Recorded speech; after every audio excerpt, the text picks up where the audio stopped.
everyone, it's Laura, and today I'm here to talk to you about the audiobook for The Great Gatsby. So, since I've embarked on my reading journey over the last 10 months or so, I've really been trying to rediscover what genres I like and push myself out of my comfort zone. And I am interested in being more well-read on some of the classics. And while my school days did have me read quite a few what I would consider classics, I do seem to have missed quite a few of the bigger named ones that people seem to read in school.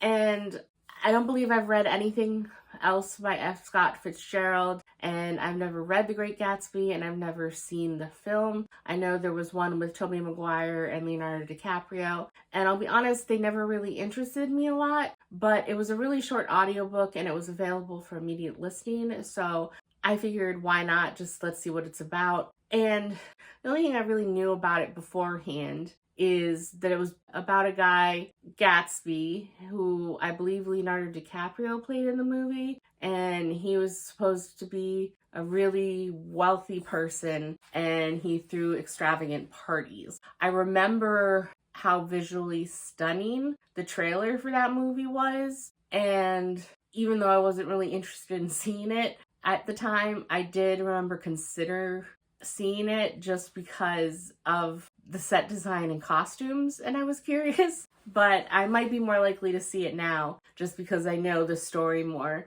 But overall, some classics don't interest me whatsoever. Others I am mildly interested in, and some I really want to read. This was one I was more ambivalent about. It was maybe mildly interested, but like I said, it was just short, so I figured why not. And overall, I don't really understand. This is where I really think the fact that I was more of a math and science person in school comes into play. I don't really think I have the correct literary mind to fully understand the big picture or dissect prose or anything like that to get more out of this story than just basically showing the obscene wealth of these characters and just how messed up it makes them and the perils of wealth and overabundance. And it was, I don't know, I didn't really have a good time listening to it. It wasn't awful, but I ended the listening to it and I was like, what just happened?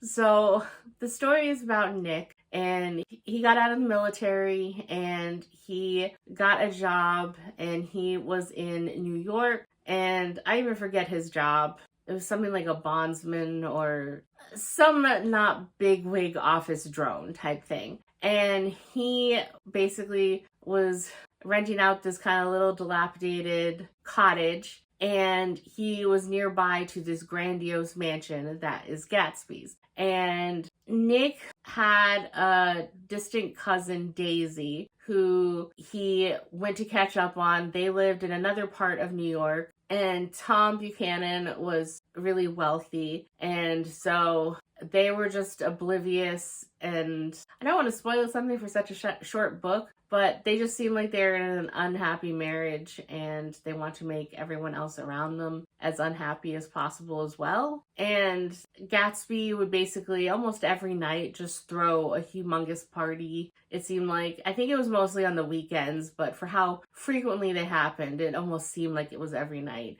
And people just showed up. And so that was kind of how you knew if you were in with the upper crust society, is if you were allowed in or if you were invited by someone in. So Nick ends up meeting Gatsby, and Gatsby invites him to one of his parties, and he runs into an acquaintance, Myrtle, that he had met when he was visiting with Tom and Daisy. And then you find out that Daisy had met Gatsby before, and it's just, there's a lot going on, and all of it is basically, nobody's a good person really in this book. Tom, Daisy, Gatsby, Nick probably thinks of himself as a good man because there's only so much he could do in the face of such wealthy people. But the things that he just goes along with in this book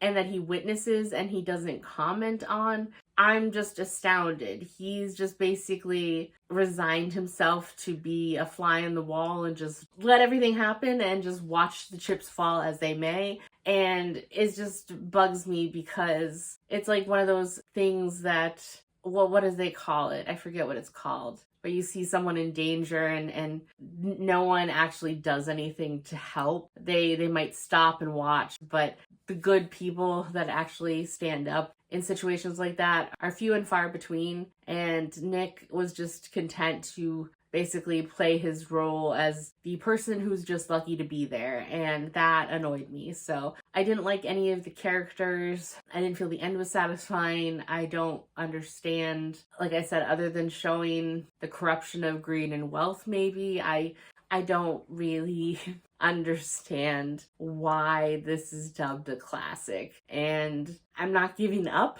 on reading classics. I just honestly think going forward, it's going to just be in the effort to be more cultured, and so I can get references and maybe discuss them in the future with people, and maybe they can enlighten me having read the book and point out some things that I've missed. But I can honestly say that I think it will take a rare classic book to actually be a favorite book for me, at least in what I've been reading and really enjoying recently. But I don't regret spending the time on this audiobook, but I am glad that I didn't bother buying a physical copy because I have no interest in rereading this. And like I said, if I do break down and watch the movie at some point, it'll probably just because of the costume and set design that I'd be interested in watching it. But there's so little time, so many books to read, and so many other movies and television shows that I actually do really want to watch that I don't know if I'm likely to watch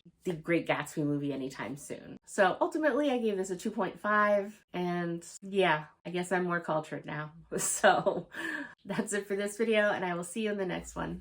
Bye!